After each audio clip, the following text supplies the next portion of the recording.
过年时打扫家里，发现一个老键盘，1990年制造的 Acer 631，而且是最早的 K7C 版本。这玩意比我还要老，当年还在 Windows 3.0，难怪连 Windows 键都没有。Google 后，我开始怀疑这是什么稀世珍宝，搞不好整理完可以卖个好价钱。外壳氧化非常严重，几乎快要到橘色的程度，按键大部分都正常，少数几个会卡住。特别跑了一趟金键盘，请老板鉴检一下，顺便偷学了一下怎么拆开。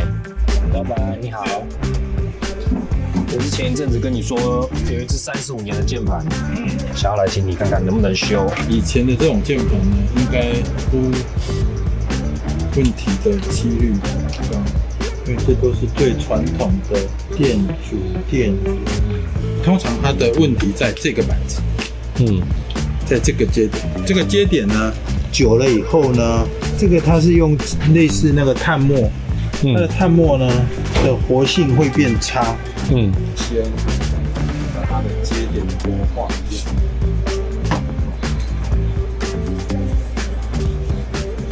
那像这种轴一模一样的已经没有，它会有点卡住的，它就变成说你要把它轴本身，你要把它拆开，然后把它做润滑的动作。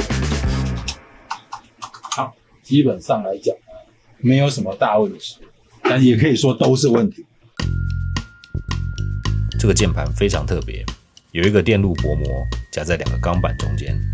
查了一下，似乎是很罕见的半机械键盘。这是卡了35年的灰尘。经过老板检修后，电子接触都没有问题了，主要问题就是某些机械轴会卡住。带回去之后，我把轴体跟钢板拆开清洁润滑。轴体没有电路的部分，因此清洁起来相对容易。洗净后记得要阴干，避免之后又卡灰尘。拆壳的时候又发现里面的钢板锈蚀的也很严重，一不做二不休，去油漆行买一罐松香水来除漆。这里用砂纸刮会比较快。这个步骤是最简单的，没什么难度和危险性，就是很臭而已。除掉黑漆后，锈痕完全裸露出来，非常有艺术感。接着把钢板泡在白醋里一整夜。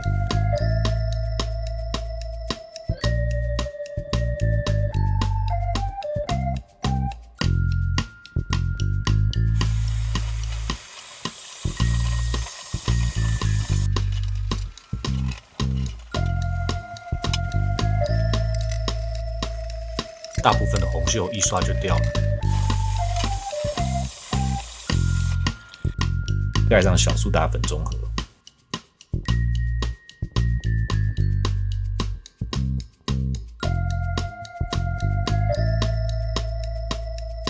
然后洗净、吹干。赶快上 WD-40隔绝氧气。虽然去除了红锈，但白醋泡太久也产生了一些黑锈。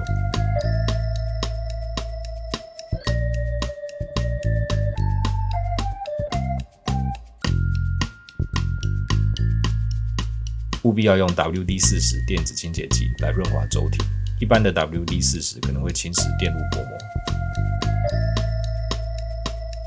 这几颗润滑后依然容易卡轴，我猜可能是轴内的金属片有点变形。既然都清洁内部了，干脆把壳也用双氧水还原。先用小苏打粉清洁表面的污垢。高浓度双氧水是有腐蚀性的，味道很刺鼻，要在通风的地方进行。戴上面罩、口罩、矽胶手套，避免接触所有金属。泡入双氧水后，在太阳底下曝晒一整天。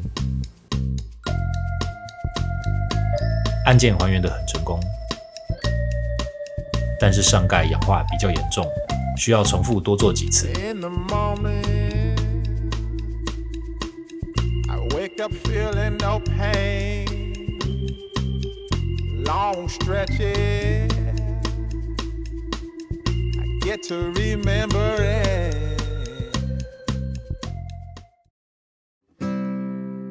终于可以重组了，还好拆开的时候有录影，不然可能要装不回去。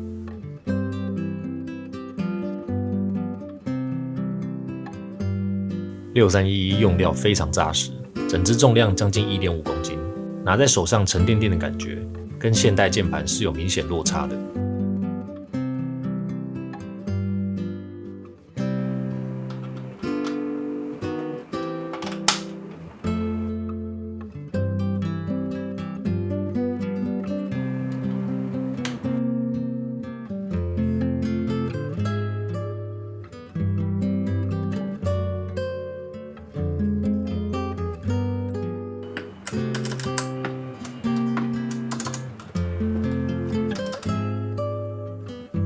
装键帽对我来说是很疗愈的过程，没装上盖也很有特色，很像现在流行的悬浮裸轴配上工业风。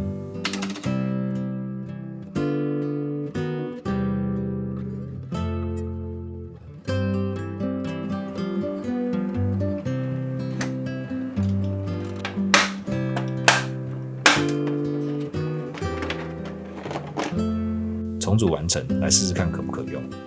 这种古老的 PS2 接头不支援热插拔，要重新开机才能启用。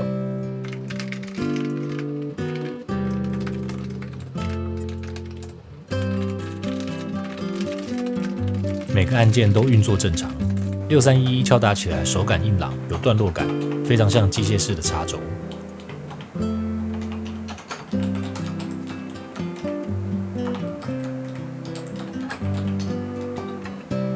看到35年的老古董焕然一新，依然在他的岗位上工作，有种说不出的满足感。很怀念那个东西都很耐用的年代。拍卖上面那些6311比我这把还年轻，状况都没整理过，价钱也不便宜。